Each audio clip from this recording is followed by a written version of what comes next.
साथियों नमस्कार।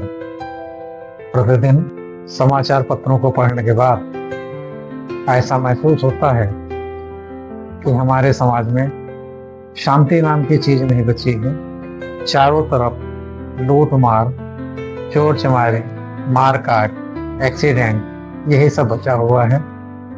लोगों का अब वो आम जीवन बड़ा व्यथित सा हो रहा है। एक भाग दौड़ मची हुई है। अब वह भाग दौड़ कहाँ जाकर रुकेगी कुछ पता नहीं। हमारे समाज को सुधारने के लिए दो मथुरा के संतों ने एक सामाजिक बुराई पर टिप्पणी कर दी, जिस पर लोगों ने उन पर एक चारों तरफ से हमारा हमला बोल दिया कि जैसे उन्होंने बहुत बड़ा अपराध कर दिया। व्यक्ति को अपनी कमी तो नहीं दिखती है, लेकिन अगले ने कह कैसे दिया, यह सबसे बड़ा अपराध है। अच्छे को बुरा साबित करना दुनिया की पुरानी आदत है। अब कोई समाज सुधार रहा है तो उसे सुधार देने का मौका देना चाहिए। जैसे कहते हैं कि पढ़ो तो पढ़ नहीं सकते, लिखो तो लिख नहीं सकते, साथ चलो तो साथ नहीं चल सकते।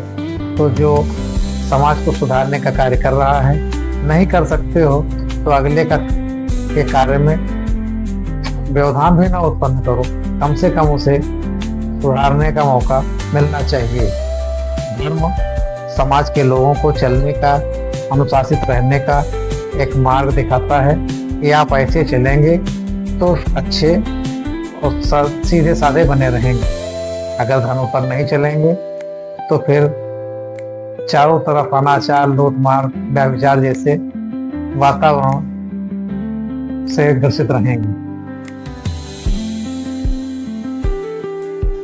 ऐसे ही समाचारों को समाचार पत्र में पढ़ने के बाद मन बड़ा दुखी एवं व्यथित होता है कि समाज में एक दूसरे को मारकाट की जब भावना ही आ गई तो एक स्वस्थ समाज का निर्माण हम कैसे कर सकते हैं। इसलिए मेरा सभी से अनुरोध है कि कम से कम बात को समझें और धैर्य गंभीरता जरूर बनाए रखें कि जब हम दूसरे को सुनने समझने का मौका नहीं देंगे तो फिर लड़ाई किसी चीज़ समस्या का निवारण नहीं है और ना ही लड़ाई से हम समाज को जीत सकते हैं।